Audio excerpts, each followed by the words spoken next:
This is Miss Sally here again with Bentley, and we're going to be reading another Skippyjon Jones book. This one is called Skippyjon Jones, Lost in Space.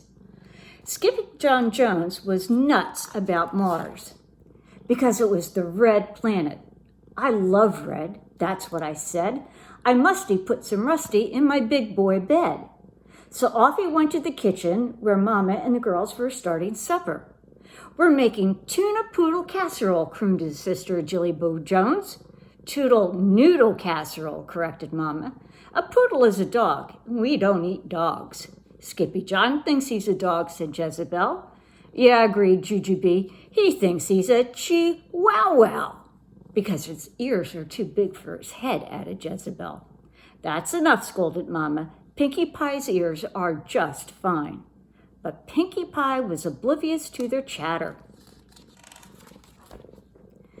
May I please borrow your bottles of red spice, Mama? He asked politely.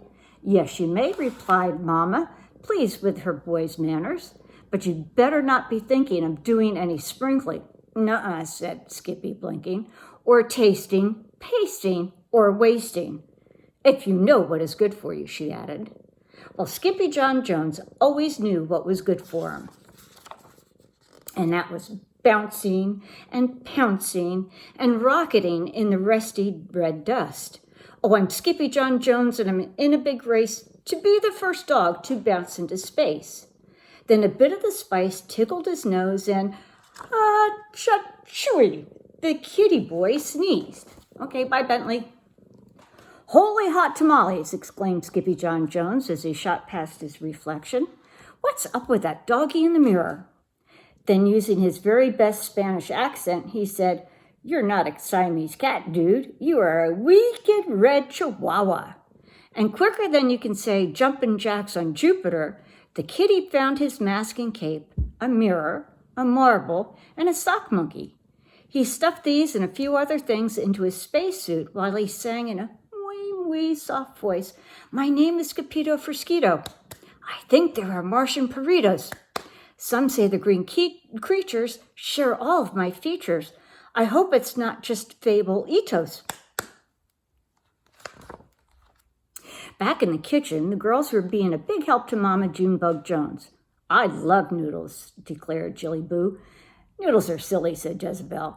That's because they're nude, said Jujubee. They're not nude, said Jillyboo, giggling. They're naked. And she tossed one up to the ceiling where it stuck. But Skippyjon Jones wasn't stuck at all. He was suited up and ready for liftoff. The astronaut Ito took one small step into his closet for chihuahuas. And one giant leap into the universe for Los Chimichangos, he was well into his orbit when a comet covered in crazies cruised by. Who goes there? Hollered Skippito. Martian, came the answer. Martian who?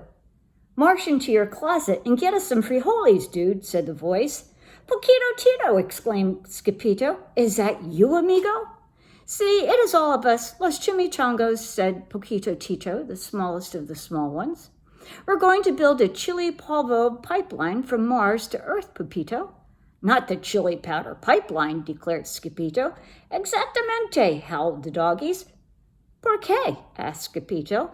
Because, amigo, began Don Diego, the biggest of the small ones, the chili powder on Mars is muy caliente, and it will keep us very warm en el invierno.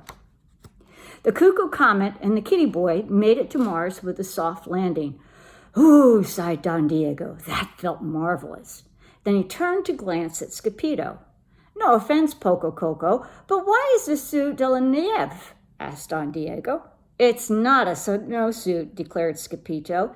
It's a spacesuit. Dude, you don't need a spacesuit up here, said Poquito Tito. You need a spice suit. Mars is covered in the chili powder, Chico. This made the perros go loco and the rojos singing, Chili-roo, chili-ree, chili-ree-ito. It's a wag of a tail for Skippito, for there's nothing as nice as a rollin' hot spice in the light of the Martian moonitos. But a rollin' rojo should have been a no-no because quicker than you can say, monkeys making meatballs, Skippyjo rolled and rolled and rolled in the opposite direction from his pipeline Puchitos. Whew, said Skippyjo, panting. You boys are right. This spicito is hot. The astronaut Ito was so calor under the collar that he just had to take off his spacesuit. Muchachos, he called out. There was no answer. Uh-oh, Skippyjo said to himself. I'm lost in spice. But the astronaut Ito did not panic. He grabbed his binoculars and climbed up onto a rocket, and that's when he saw. Holy green gorillas, gulped Skippyjo. It's a Martian Ito. The Puchito pounced just a whisker away from the unearthly creature. Dude, your ears are too big for your head. Your ears are too big for your head. Your head is too big for your body. Your head is too big for your body. You are not a Martian. You're not a Martian. No, I know I'm not a Martian, dude, said Skippyjo. I'm a Chihuahua, just like you. To prove his point, Skippyjo ran back to his spacesuit and pulled out the little rojo mirror he had packed. Look, said Skippyjo, holding it up so both their faces shone. We're tweens. The Martian was so mesmerized that he could not take his una ojo off himself. Skippyjo was so excited that he could not stop hopping and flapping his arms. Then all of a sudden he remembered that he was lost. Hey, come on, Una Ojo, called the kitty boy. We've got to find mis amigos. But Una Ojo said nada. He simply sat and stared at his image in the mirror. Okie dokie, Ito, said Skippyjo. I'll go, but you have to keep your eye on my stuff, especially my sock monkey. Then he took off faster than a tiddlywink in a tornado. He didn't have to go far. In less time than it takes to tickle a termite, Skippyjo found his cucuritos cooped up inside a crater. Dudes, shouted Skippyjo. Dude, whispered Don Diego, you're just in tiempo. In time for what? Skippyjo asked. Hombres de la Marta, said Poquito Tito with a shiverito.